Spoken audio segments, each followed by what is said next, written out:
गुजरात से ताउते तूफान तो आगे बढ़ रहा है, मगर अपने पीछे तबाही के निशान भी छोड़ता जा रहा है। गुजरात के कई इलाकों में तेज हवाओं के साथ भारी बारिश हुई है, जिसमें कई जगहों पर बिजली के खंभे उखड़ गए हैं। भावनगर से संवाददाता उमंग रावल की ये रिपोर्ट आपको दिखाते हैं।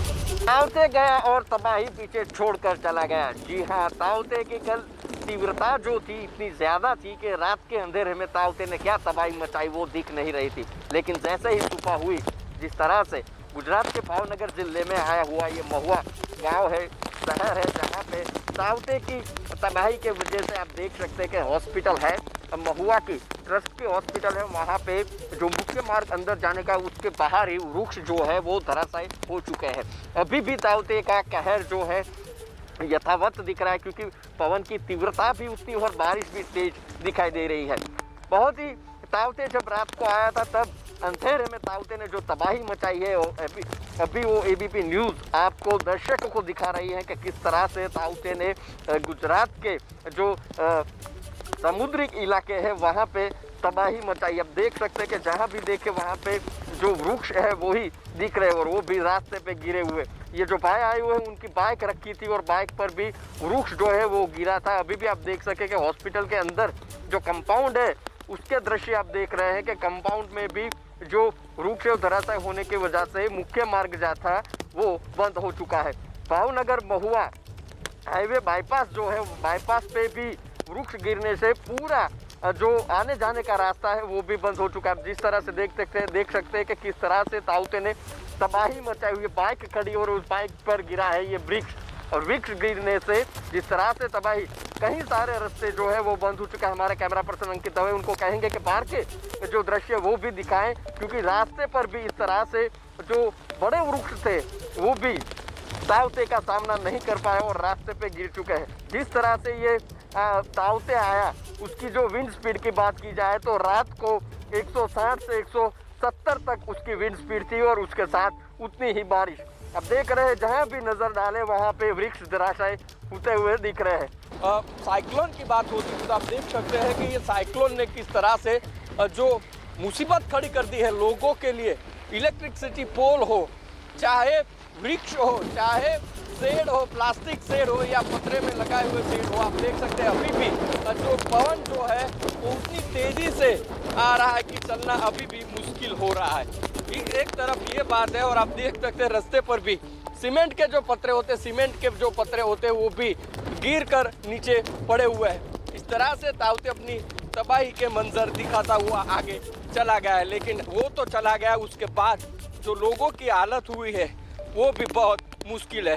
ये पेट्रोल पंप आप देख सकते हैं कि पेट्रोल पंप पर भी जिस तरह से ताउते ने तबाही की थी, अभी भी ये पेट्रोल पंप के ऊपर जो छत लगी हुई है, छत भी अभी भी वो अपना जो पवन आ रही है वो गति के कारण अपना बर्ताव दिखा रही है। जिस तरह से आप देख सकते हैं कि पेट्रोल पंप के नीचे पूरी तरीके से जो पत्रे के शेड लगाए हुए थे वो गिर चुके हैं। पेट्रोल पंप पूरी तरह से, फिर से कहूँगा, पूरी तरह से तबाह हो चुका है और अभी भी उनकी खन खन आवाज़ें सुनाई दे रही है, क्योंकि पवन की तीव्रता भी वो दिखा दे रही है। और जैसे बारिश आ रही है उसके साथ लगती हुई पवन ये ताउते की तबाही के निशान दे रही है, क्योंकि ताउते चला गया लेकिन तबाही छोड़ के गया है। कैमरा पर्सन अंकित दवे के साथ उमंग रावल, एबीपी न्यूज़, महुआ, गुजरात।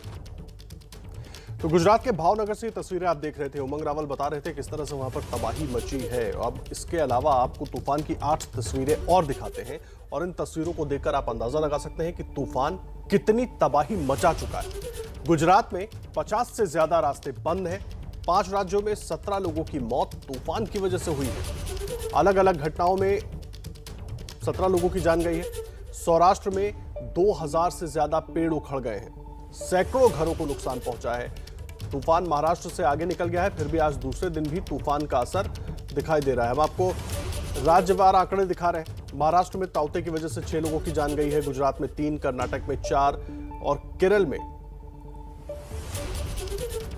2 लोगों की जान गई है और गोवा में 2 लोगों की मौत हुई है ताउते तूफान के कहर की वजह से।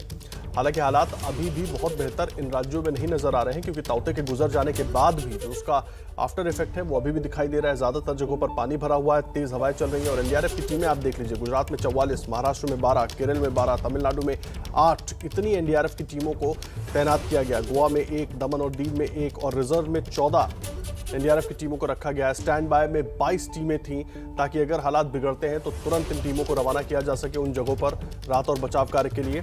गुजरात में सबसे ज्यादा 44 एनडीआरएफ की टीमें लगाई गई, महाराष्ट्र में 12, केरल में 12, तमिलनाडु में 8, गोवा में 1, दमन और दीव में 1, रिजर्व में 14 टीमों को रखा गया था और स्टैंड बाय के तौर पर 22 टीमों को रखा गया था कि अगर स्थिति बिगड़ती है तो किस तरह से उसको संभाला जाए, उसके लिए पहले से टीमों को तैयार करके रखा गया था। ताउते तूफान ने जगह जगह तबाही मचाई है। बड़ी खबर मुंबई से है, जहां तूफान की वजह से समंदर में फंसा एक जहाज डूब गया। इस जहाज में कुल 273 लोग सवार थे, जिनमें से 146 लोगों को सुरक्षित बचा लिया गया था। बाकी लोगों की तलाश की जा रही है। कल मुंबई के आसपास 4 जहाज तूफान में फंस गए थे और ये उस वक्त रेस्क्यू ऑपरेशन वहां पर शुरू हुआ था जब चक्रवाती तूफान ताउते बिल्कुल मुंबई के करीब से होकर गुजर रहा था।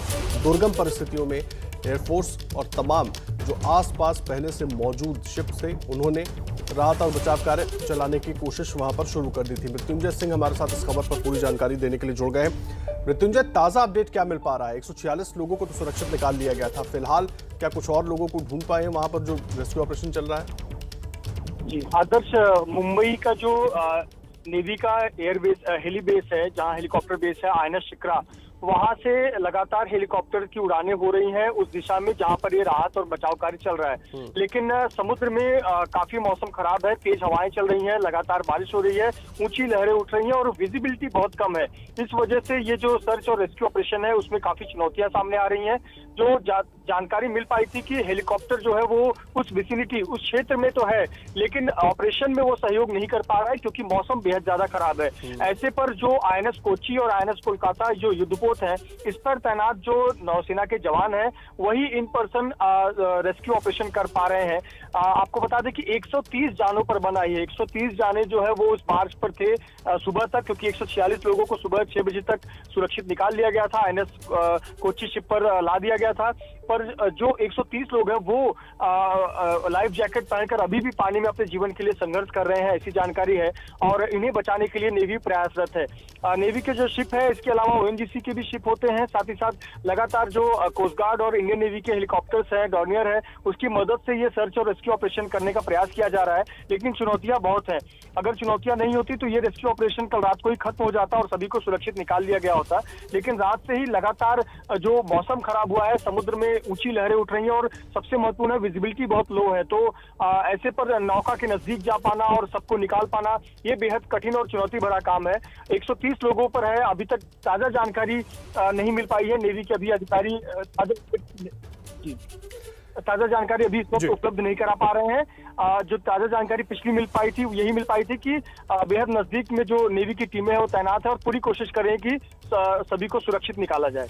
तुझे एक बात बताइए, कल एसओएस सबसे पहले कब मिला था? कुछ इस बारे में जानकारी मिल पाई? क्योंकि पहले से ही अलर्ट जारी कर दिया गया था, जो जहाज थे तमाम उनको इस तरह की सूचना दे दी गई थी कि वो आसपास ना रहे या तो किनारों की तरफ आ जाए। लेकिन उसके बाद ये वहां पर मौजूद थे या निकलने की कोशिश कर रहे होंगे। एसओएस कब आया था और कब रेस्क्यू ऑपरेशन शुरू किया गया? क्योंकि कल लगातार ताउते ने वहां पर दुर्गम परिस्थितियां पहले से ही बना रखी थी महाराष्ट्र मुंबई के आसपास। ऐसे में रेस्क्यू ऑपरेशन बहुत बड़ी चुनौती हो जाता है। जी आदर्श, देखिए ये जो बार्ज है ये एक तरह का समझिए कि एक घर या कर्मचारियों के लिए एक होटल जैसा चीज होता है। एक बड़ी शिप होती है जिस पर ओएनजीसी के कर्मचारी साल के 365 दिन काम करते हैं। उनके यहाँ रहने की व्यवस्था होती है। वो शिफ्ट वाइज ओएनजीसी रिग पर या ऑफशोर जो ऑयल फील्ड है उस पर काम करते हैं और यहाँ पर अन्य जो ऑफिशियल काम होते हैं उस बार्ज पर ही होते हैं। इस प्रकार के अलग अलग रूम्स होते हैं, इस पर तैनाती होती है। तो ये बार्ज जो था वो ओएनजीसी से कनेक्टेड था। लेकिन ये कल जो चक्रवाती तूफान और बहुत सुरक्षित होता है और बहुत बड़ी शिप होती है, बार्ज है। 273 लोग हैं तो आप इससे अनुमान लगा सकते हैं कि काफी बड़ा और व्यवस्था होता है। लेकिन कल जिस प्रकार से चक्रवाती तूफान आए, ये ड्रिफ्ट हो गया, ये टूट गया और ओएनजीसी का जो रिग है वहां से ड्रिफ्ट होकर बहने लगा, जिसके बाद लगभग 2 बजे के आसपास या उससे पहले एसओएस कॉल पहली आई थी। और उसके बाद तुरंत मुंबई हार्बर से, जो मुंबई पोर्ट है, वहां से इंडियन नेवी की शिप जो युद्धपोत है आईएनएस कोलकाता और आईएनएस कोची, इन्हें तुरंत उस दिशा में रवाना किया गया और शाम करीब 5:30 बजे के बाद वहां टीमें पहुंच गई और सर्च और रेस्क्यू ऑपरेशन करना शुरू किया। लेकिन शाम का वक्त था, अंधेरा बहुत था, विजिबिलिटी बहुत कम थी, नाव नजदीक नहीं जा सकती थी, आप हेलीकॉप्टर या फिर किसी अन्य हवाई संसाधन का उपयोग नहीं सीमित कर सकते थे या नहीं कर सकते थे। चुनौतियां तमाम थी। रात भर ये रेस्क्यू ऑपरेशन चला और सुबह 6 बजे तक 146 लोगों को निकाल लिया गया। लेकिन आज जो दुखद घटना सुबह हो गई कि ये जो बार्ज था जिसपे लोग फंसे हुए थे, ये बार्ज डूबने लग गया और देखते देखते ये 8:30 या 8 बजे के करीब ये बार्ज डूब गया। अब ऐसे पर इस पर जो लोग सवार थे अब वो लाइफ जैकेट के साथ में समुद्र की सतह पर होंगे। लेकिन आप कल्पना करिए कि जब मुंबई जैसे शहर में अभी भी बांद्रावली सीलिंग बंद है, 500 पेड़ गिरे हुए हैं, इतनी तेज हवाएं चल रही हैं, लगातार बारिश हो रही है, तो कल्पना कीजिए समुद्र में जो 150 किलोमीटर अंदर है, जहां चक्रवाती तूफान का सीधा असर पड़ा होगा, वहां क्या स्थिति होगी। और इसी वजह से यही कारण है कि राहत और बचाव कार्य में बहुत चुनौती सामने आ रही है। इसीलिए काफी देरी भी हुई होगी और 130 लोगों की जान पर बनाई है। जो ताजा जानकारी है कि लगातार कोशिश की जा रही है कि सभी को सुरक्षित बाहर निकाला जाए। आईएनएस कोलकाता और आईएनएस कोची के अलावा ओएनजीसी के भी 2 शिप हैं, उनकी मदद ली जा रही है और प्रयास सभी को सुरक्षित निकालकर पहुंचाया जाए, शोर पर पहुंचाया जाए। जी बिल्कुल ठीक जानकारी दे रहे हैं आप मृत्युंजय, क्योंकि बहुत बड़ी चुनौती हो जाती है ऐसी दुर्गम परिस्थितियों में रेस्क्यू ऑपरेशन करना, जब तूफान बिल्कुल करीब से गुजर रहा हो और हालात ऐसे हो कि आपको सामने दिखाई तक ना दे रहा हो। मृत्युंजय आप रहे हमारे साथ, हमारे सहयोगी नीरज राजपूत इस वक्त जुड़ गए हमारे साथ। नीरज, कुछ अपडेट मिल पा रहा है किस तरह से वहां पर रेस्क्यू ऑपरेशन चल रहा है? क्योंकि आईएनएस कोची, आईएनएस कोलकाता वही है उस विसिनिटी में जो वहां पर ऑपरेशन कर पा रहे हैं, क्योंकि हेलीकॉप्टर्स के जरिए अभी भी हालात ऐसे नहीं है कि ऑपरेशन हो पाए, रेस्क्यू हो पाए।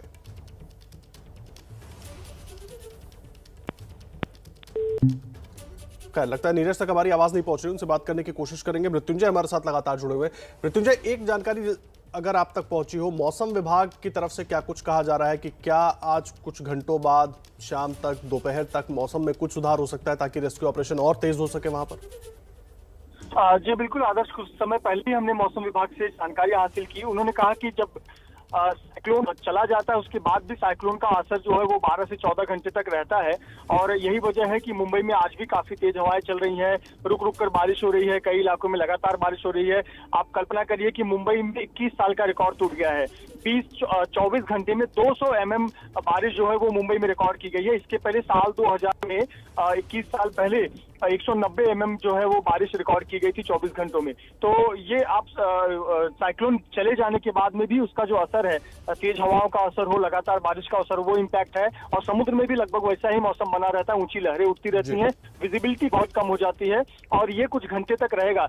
लगभग 14 घंटे 20 घंटे भी हो सकते हैं। जैसे जैसे चक्रवात गुजरात की ओर पूरी तरह से चला जाएगा, उसका थोड़ा इम्पैक्ट कम होता जाएगा उन समुद्र में जहां पर ये हादसा या घटना हुआ है। तो निश्चित तौर पर मौसम विभाग का कहना है कि उसका असर तो है साइक्लोन का, लेकिन नेवी जो है अपने संसाधनों के साथ तैयार है और हम नेवी के कार्य पर किसी को संदेह नहीं है, क्योंकि उनकी क्षमता है, काबिलियत है। वो इस प्रकार के हजारों लाखों रेस्क्यू ऑपरेशन करते हैं, किए हैं अपने करियर में तमाम नौसैनिक के जवान। तो ये भी प्रयास है कि 130 जो जाने हैं वो सुरक्षित उनको आईएनएस कोची और आईएनएस कोलकाता शिप पर लाया जाएगा। निश्चित तौर पर चुनौतियां हैं, पर इन चुनौतियों के लिए ही तो इंडियन नेवी बनी है। जी